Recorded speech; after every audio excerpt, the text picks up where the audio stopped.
Hey guys, it's the Redstone Gent here with Ian's McLaren P1. Hey guys. Alright, so today I'm going to be showing you. Didn't I just go by you? Today I'm going to be showing you some useful stuff for your haunted house. I just went by you. Stop teleporting. Alright, so today I'm going to be showing you some stuff for your haunted. I'm done with this. Goodbye. That's better. So today I'm going to be showing you some stuff for your haunted house adventure maps that you want to build. And they're pretty simple, but they're a whole lot of fun to use. And let's just get started. So this first one you saw, it's a teleporting one. When you reach the end, you get teleported back to the beginning. Since they're completely identical, there's very little way of knowing. Although you may notice sometimes some very minor graphical stuff, like that.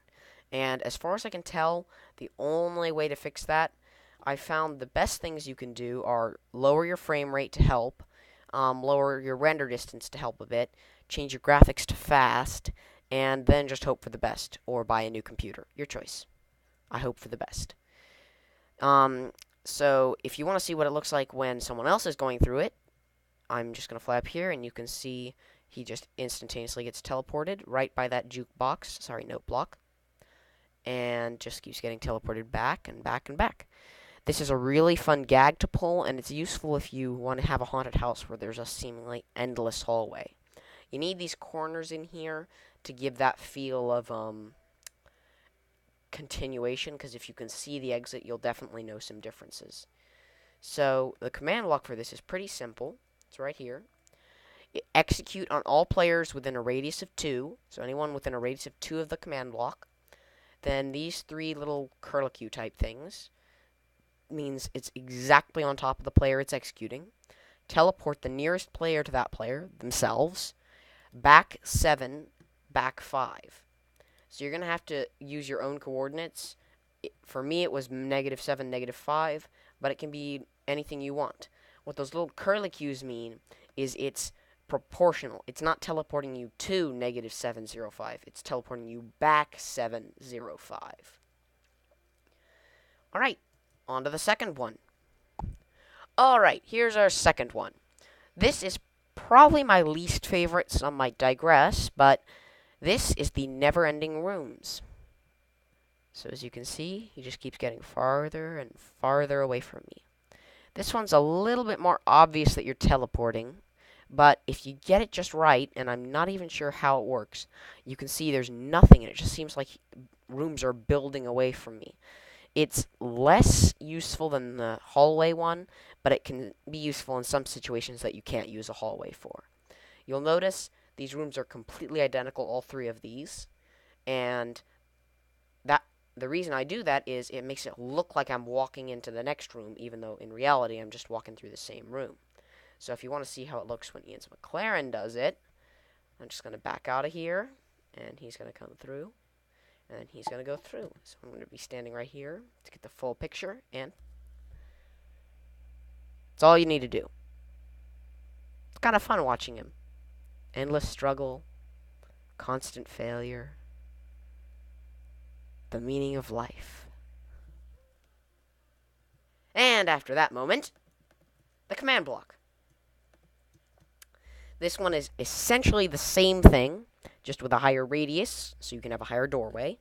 And it takes you back only 5, because I don't want them moving in any other direction. I don't like this one as much, because it seems to have a higher failure rate on the fuzziness. But other than that, it's about as good. On to number 3. Alright, on to the last, but certainly not least, the Staircase of Doom. So this one, I'm going to go up and meet Ian's McLaren. And I just keep going, and going, and going, and going, and going, and going. Alright, I'm done. I'm gone. Alright, so this one is pretty simple. If you want to see it in action, just for sake, you can have Ian's McLaren test it out. Up you go. Just gets teleported back, back, back, back, back, and you get given blindness. Hey, that's cheating. No ender pearls. That's cheating. So yes, there is that one slight problem. Give them ender pearls and they will ruin this. Actually, it works for this as well. Not for this one as much, but it would still work. So ender pearls are dangerous. Do not use them with these. These use specific coordinates, so do not give ender pearls if you're planning on using these. But the commands for these are pretty simple. Back here, we have 2 instead of the usual 1. 1 for blindness, 1 for teleport. And this is the teleport. It's the simple teleport. It goes -2, 2. And then this one is the blindness. Affect all players, Minecraft blindness 2, 1, as long as they're in this specified area. Now, you'll notice I didn't use radius. I used X, Y, Z, DX, DY, DZ. The DX, DY, and DZ specify a cube's distance. So it's a cube starting at -81, 5, 38, that goes over 2x, up 2y, and -4z. This allows you to have a cube instead of a radius, which is a circle, and if you have a circle, that can be dangerous to people coming nearby the area. Also, make sure you give 2 seconds for the Minecraft blindness and not just 1 second. If you give 1 second, you'll get a really nasty effect like this. And trust me, you do not want that. On the stairway, it looks even worse. It looks like there's a bunch of lightning striking, which could be useful for your map, but for me, it just looks terrible. So I'm not going to be using that. I instead always use 2. So let me just flip that back. There we go. And you can use even more if you want to have the blindness last a long time. But I prefer having it very shortly, so as soon as you get off the stairway, it disappears.